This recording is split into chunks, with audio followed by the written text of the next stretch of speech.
예, 안녕하세요. 포프입니다.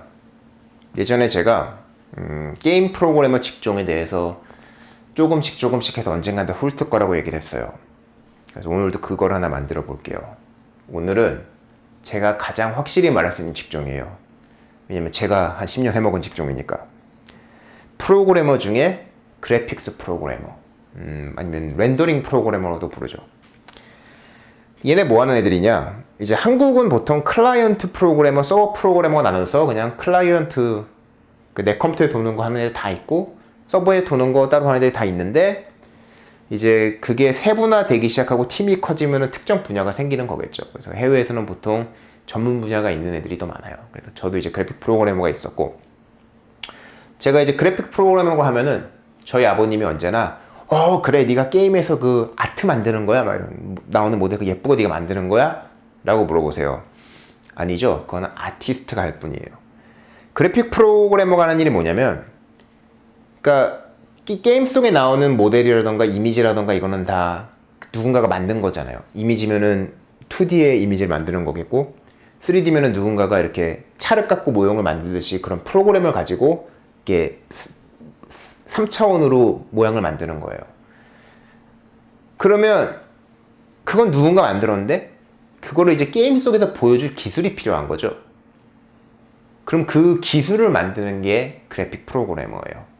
그게 가장 단순하게 얘기하면 그래요. 그래도 이해가 잘 안 된다.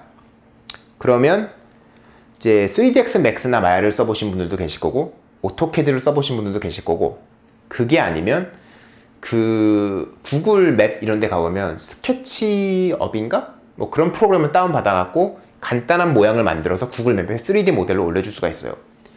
그 스케치업 같은 프로그램이 있어요. 그럼 그 프로그램 보면은 내가 뭐 어떤 모양 만들 수 있고 돌려서 볼 수도 있고, 뭐 맥스나 마야까지 보면 조명을 이렇게 놓으면 조명이 어떻게 보이는지 볼 수 있거든요. 그거를 전부 다 게임에서 돌게 하는 게 저희 일이에요. 그 기술은, 그러니까 한마디로 맥스, 마야 이런 프로그램을 만드는 게 저희 일이라고 보면 맞아요. 근데 차이점은 맥스나 마야는 보통 모델 하나 넣고 열심히 해도 속도가 그렇게 빠르지 않잖아요. 저희는 그게 이제 삼각형 한 뭐 많으면은 2,000이 아니고 10,000개에서 20,000개 정도가 캐릭터 하나가 나온다고 보면 맞거든요. 뭐 요즘은 좀 더 많아졌겠지만, 그거를 이제 10,000개, 20,000개 그릴 때 그 속도가 나는 건데, 저희는 게임 속에서는 삼각형을 한 50만 개?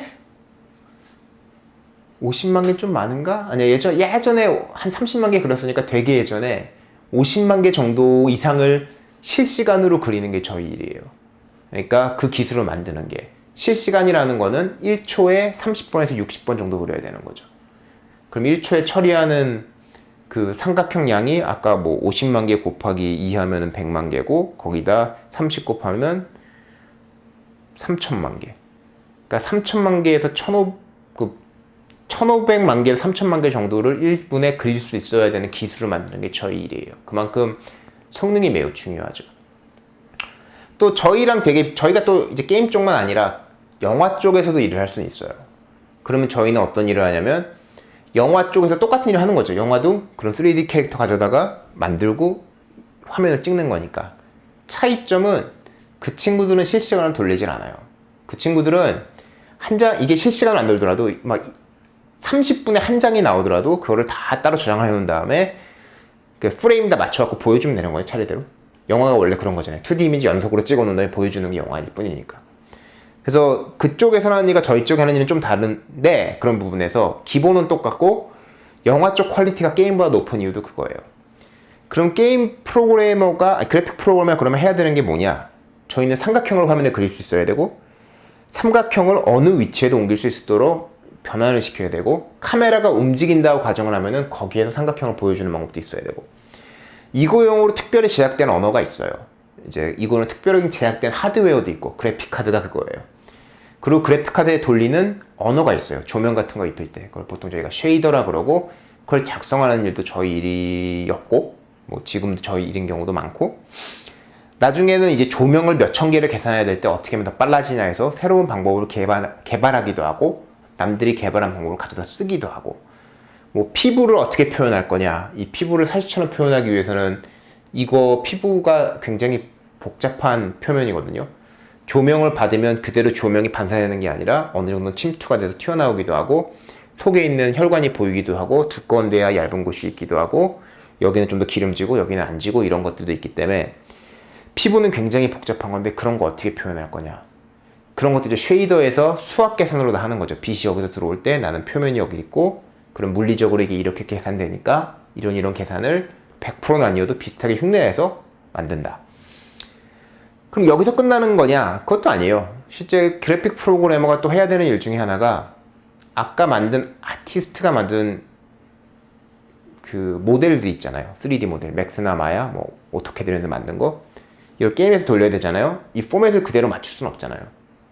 그러면 여기에서 만든 거를 저희 게임에서 돌릴 수 있는 포맷으로 변경을 해서 뭐 데이터를 어떻게 굽냐, 이것도 있거든요. 이거를 이제 파이프라인 작업이라고 해요. 툴 작업이라고도 하고, 그 부분도 저희가 해야 되는 부분이 있고 툴 프로그래머가 해야 되는 부분이 있죠. 저희는 이제 툴 프로그래머가 그래픽 쪽을 잘 모를 수도 있으니까, 그래서 그런 부분도 해야 되고, 그리고 이제 제가 예전에 발표한 자료에도 있지만 게임 쪽에서 보여주는 조명 계산이라는 이런 게 모든 게임마다 다를 수밖에 없어요. 뭐 그러면 이제 저희 게임에서 모델링을 하고 나서 게임으로 불러오면은 실제 맥스나 마야에서 보는 거랑 다른 경우도 있거든요. 그러면 그거를 또 어떻게 비슷하게 보여주게 할 거냐라고 해서 맥스나 마야 쪽에서 직접 저희가 플러그인을 만들어 갖고 그걸 보여주는 법을 만들기도 하고, 어떻게든 아티스트가 일을 효율적으로 할 수 있도록 많은 지원을 하는 것도 저희 일이에요. 근데 재밌는 거는 그래픽 프로그래머가 굉장히 이쪽에 특화된 사람이에요. 그러고 보면은 이 사람들은 게임을 잘 모를 거야 라고 생각을 할 수도 있는데, 게임 플레이 쪽은 모르더라도 아트 쪽을 잘 알기 때문에 생각보다 많은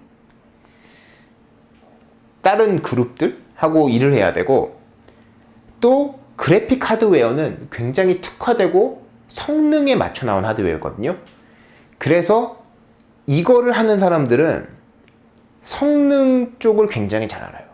그러니까 최적화를 되게 잘해요. 왜냐하면은 또 그래픽 하드웨어 디버깅 하려면 어셈블리를 해야 되는 경우도 많고, 그리고 거기는 이제 하드웨어가 어느 정도 규격이 정해져 있기 때문에 뭐 벡터 프로세서라던가 뭐 숫자 여러 개 한꺼번에 곱하는 것들, 그런 것도 잘 돼 있기 때문에 그런 거에 대한 지식도 빠삭하고, 메모리를 어떻게 쑤셔 박냐에 따라 속도가 몇 배가 차이 나는 경우도 있기 때문에 그런 것도 되게 좀 빠삭해요. 그래서 게임을 출시하다가 가끔 못 잡는 버그가 나오는 경우가 있어요. 뭐 예를 들어서 저희 팀 버그는 아닌데 뭐 게임 플레이 버그기도 하고, 뭐 아니면 UI 쪽 버그기도 한데, 디버그 빌드, 그러니까 디버그 쉽게 할 수 있는 환경에서 안 나오다가 최종 빌드에서 나오는 그런 문제점도 있거든요. 그런 문제점들은 거의 어셈블리로 디버깅을 해야 되는 경우도 되게 많아요. 어셈블리로 디버깅이 안 되는 경우도 있어갖고 별별 이상한 꼼수를 쓰는 경우도 있어요. 툴의 지원을 안 받고. 그런 경우에는 대부분 이제 그래픽 프로그래머를 처박는 경우가 많아요.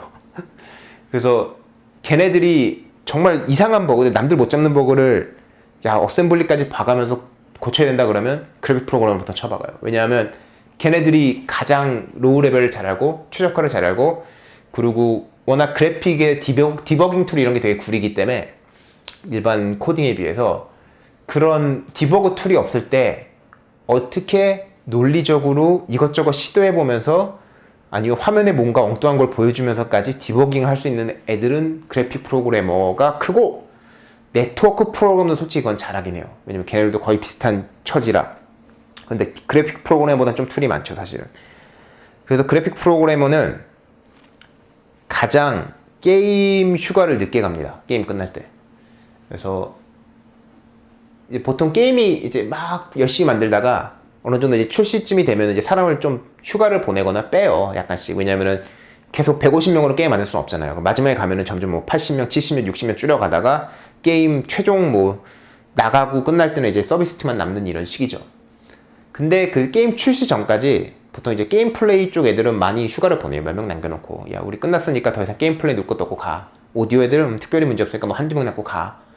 뭐 이런 식으로 점점 가는데, 렌더링 프로그램은 마지막까지 보통 남아있어야 돼요. 왜냐하면 여기서 버그가 튀어나왔는데 아무도 못 보는 버그일 가능성이 높아요. 왜냐하면 출시용 빌드를 구웠기 때문에 그럼 그거 디버깅 할 수 있는 애들은 너네밖에 없어 남어 이런 식이 돼요. 그래서 가장 휴가를 늦게 떠나는 애들로도 유명은 하죠. 하지만 장점은 그만큼 기술 쪽에 가까운 애들이기도 해요. 그러니까 게임 컨텐츠 쪽이 아니라 기술 쪽에 가깝기 때문에 게임은 보통 시간이 가장 많이 걸리는 게 컨텐츠 만드는 거, 그리고 컨텐츠 고치는 거거든요. 그리고 자꾸만 게임 밸런스 맞추기 이것저것 고치고, 그래픽 쪽은 그건 좀 없어요, 사실은. 그게 오히려 그래픽 쪽 같은 경우는 프리프로 정도에서 굉장히 많은 기술이 끝나야 되고, 그러면 이제 그때부터 아트를 마구 집어넣어야 되니까, 그 다음에 좀 바뀌는 건 있지만, 그래도 다른 부서에 비해 그렇게 확 바뀌는 게 없어요. 그래서 어찌 보면은 일이 좀 프레딕터블하다? 예측 가능하다? 갑자기 어느 날 야 이거 다 바꿔야 돼 뒤집자라고 해서 갑자기 야근을 왕창 해야 되는 그런 경우는 또 적어요. 뭐 봉급으로 따지면 일단 그래픽 프로그램과 굉장히 스페셜한 기술이고 그 게임에서 굉장히 중요하게 여기는 기술이기도 해요. 제가 예전에 게임계를 떠나는 이유에서 말을 했죠. 사실은 저는 그게 마음에 안 든다고. 근데 그렇기 때문에 상황은 어쨌든 그러니까 그래픽 프로그래머의 봉급이 아마 게임 직군 중에는 가장 높을 거예요. 직군 평균으로 봤을 때.